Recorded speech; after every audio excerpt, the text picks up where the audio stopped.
Student है ये? अरे प्लीज, अरे भाई सर गुड मॉर्निंग। या सर आपने फेलियर से ही शुरू करते हैं कहानी यार। Yes sir. है ना? तो आप बताओ कि आपके नंबर क्या थे पिछले साल, क्या सोचा था? सर मेरे लास्ट ईयर नंबर 640 थे। लक्ष्य में पढ़ा था आपने? हाँ, लक्ष्य नहीं 2024 में था। और लास्ट ईयर मेरे 640 नंबर थे और मेरी रैंक थी 38,885। 38,000? 38,000 बहुत इंटरेस्टिंग है, नंबर तो छोड़ो। 38,885 ये yes sir, this was my rank last year rank था आपका ये 24 में। बहुत सारे लोगों का रैंक इसके अराउंड होगा तो। Yes sir, obviously. अच्छा, पेपर भी बहुत इजी था? हाँ, बहुत ज्यादा इजी पेपर। तो आपने ये सोचा होगा कि इतना इजी पेपर में भी इतने कम नंबर आ गए? हाँ, ये सच बात है, वो थोड़ा सर अंडर कॉन्फिडेंस में रह गया था। ठीक है, फिर तुमने सोचा कि बहुत मतलब थोड़ा और मेहनत करके होता तो 680 आ जाते। हाँ, मैं सोचा था कि थोड़ा सा मतलब मेरा थोड़ा बहुत सिलेबस भी रह गया था, कुछ टॉपिक्स थे जो मैं कवर नहीं कर पाया था लास्ट टाइम तक, क्योंकि मेरा रेगुलर स्कूल था। तो सर इसलिए बहुत कम टाइम मिल पाता था मुझे सेल्फ स्टडी के लिए। तो कई सारे टॉपिक्स थे जिनको अगर मैं कवर कर लेता तो बहुत आसान क्वेश्चन भी थे जो मेरे छूट गए थे। लेकिन उससे कुछ होता नहीं। अल्टीमेटली अगर तुम 680 ले आते तो भी तुम्हारे 7-8 रैंक होते। हाँ सर, 7,000 रैंक होते। ये सर। अब उस रैंक पे कोई बढ़िया कॉलेज मिलता नहीं। अभी कितने नंबर है सर? मेरे अभी 638 नंबर है। मार्क्स कितने हैं? 638। यस सर, 638 है ना? पिछले साल से 2 नंबर कम है तुम्हारा। Yes sir. रैंक क्या हो गया? Rank sir 148, all India rank. AIR 148 rank आप देख सकते हैं। AIR 148। आप देखो पेपर का डिफरेंस एंड परफॉर्मेंस दोनों आप जज करने की कोशिश करो। 38,885। अब देखना पिछले साल कितने नंबर पे ये रैंक है और इस बार 2 नंबर कम होगा और रैंक देखो 38,000 से 148 आ गया। तो डिफरेंस होता है भाई। Easy paper and tough paper जो आपने अभी देखा अपने आंखों के सामने, उसमें ये डिफरेंस है। ठीक है, कमबैक कैसे किया?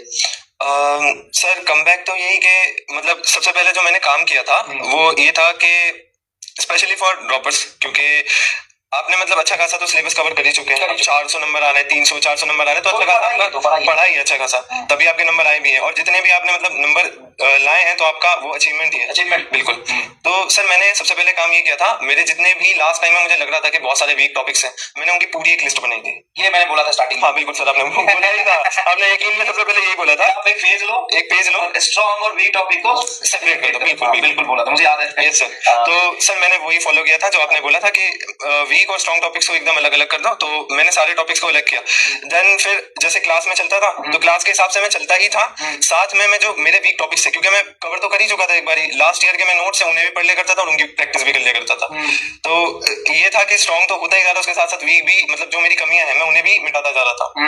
ऑनेस्टली बताते देख भाई, ऐसा नहीं है कि ये जेन्युइन बच्चा है और लक्ष्य में पढ़ा हुआ था, पिछले साल नहीं हुआ सिलेक्शन, ये रैंक था 48,000, अभी इसके रैंक की जेन्युइन ही बातें बता रहा है, कोई भी लिपापोती नहीं कर रहा भाई। भरोसा तुमको करना पड़ेगा। ये कौन सी ऐसी बात बोल दी है जो तुमको अलग लगा है? नहीं, बच्चा कह रहा है जेन्युइन बताना भैया, इसलिए मैं कह रहा हूं। बिल्कुल जेन्युइन बताएगा यार। क्योंकि अभी जो आप लोग फील कर रहे होंगे कि आई गेस कितने सालों की मेरी जितनी रैंक होगी अभी इस टाइम, तो अभी ऊपर होगी थोड़ी। मैं बिल्कुल रिलेट कर सकता हूँ, क्योंकि I was at their place last time, मतलब लास्ट ईयर में उन्हीं की जगह पे था, कैमरा के उसी पार था मैं। तो मैं फील कर सकता हूँ यार अभी आप सब क्या सोच रहे होंगे, पर एक चीज याद रखिए कि पोटेंशियल आप सभी में है। अगर हो सकता है अभी आपको पता ना चल रहा हो कि मैं भी कर सकता हूँ, मेरे पास मतलब साल में कितनी बार ऐसे मोमेंट आए होंगे मैं सेल्फ डाउट में चला गया था कि सर क्या मैं काबिल भी हूँ एमबीबीएस के, क्या मैं कर भी सकता हूँ। तो बिल्कुल डाउट में नहीं आना है, मेहनत करते जाना है, अपनी कमजोरियों को दूर करते जाना है, एंड आई प्रॉमिस कि आप नेक्स्ट ईयर मेरी जगह होगे यहीं पे खड़े हुए सर के साथ। मतलब पूरी साल वो गलती ना दोहराओ। हाँ बिल्कुल, गलती मन नहीं दोहराओ। और लास्ट ईयर जो भी मिस्टेक्स की। और देख भाई ऐसा है, बहुत सारे बच्चे कह रहे हैं सर हमारी तो 1.5 लाख है, 2 लाख है, तो ठीक है ना, एक चीज समझना, अगर 38,000 से 148 पे आ सकता है तो 2.5 लाख से 400 पे तो आ ही सकता भाई मेरे। और 400 पे तुमको जो एम चाहिए 2-3 ऊपर के छोड़ के सब मिल जाएंगे। मतलब ऐसा 400 नहीं 4,000 आ जाएगा। क्या बुराई है? पता ना क्या बुराई है? 4,000 आ जाएगा ना, 4,000 आ जाएगा ना, 4 क्या आ जाएगा? मैं कह रहा हूँ 2.5 लाख 3 लाख से 4,000 आ जाएगा, क्या फर्क पड़ेगा?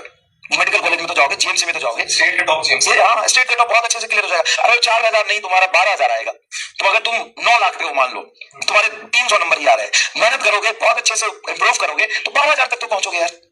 फर्क इस बात से थोड़ी ना पड़ता है कि तुमको यही पहुंचना है, 148 में पहुंचना है, नहीं पहुंचना ना भाई 148 में। मुझे अपनी अपनी कैपेबिलिटी हुई होती है। अभी मैं कह रहा था थोड़ी देर, देखो हमें ना कभी भी किसी से कंपेयर नहीं करना चाहिए, हमें ये सोचना चाहिए कि हम कितना अचीव कर सकते हैं, और हम स्मार्ट है और सुपर इंटेलिजेंट है या हम एवरेज है। अगर सुपर इंटेलिजेंट है तो कम करके काम चल जाएगा, अगर हम एवरेज है तो हमें बहुत ज्यादा हार्डवर्क करना पड़ेगा, तभी आपको सक्सेस मिलेगा। बस सिंपल सी बात है। और बार बार मैं बोल रहा हूँ कॉम्पिटिटिव एग्जाम में आप सिर्फ सिलेक्शन नहीं लेते हैं, बहुत कुछ सीखते हैं। प्रेशर झेलना, हार्डवर्क करना, लाइफ का एटीट्यूड चेंज। एक बात बताओ, अगर बहुत सारे बच्चे पहली बार वो होंगे, बैच में होंगे, बहुत सारे बच्चे 1 साल पढ़े होंगे, चाहे वो लक्ष्य हो, यकीन से हो, या 1-2 साल पढ़े होंगे, तुम अपने आप में चेंजेस पा रहे हो कि नहीं पा रहे हो? जब तुम पिछले साल के आते हो और इस साल के हो, अगर मेहनत किया है तो, अगर मेहनत नहीं किया तो क्या ही बोलूं मैं, मेहनत किया होगा तो कुछ ना कुछ चेंजेस होंगे, ठीक है।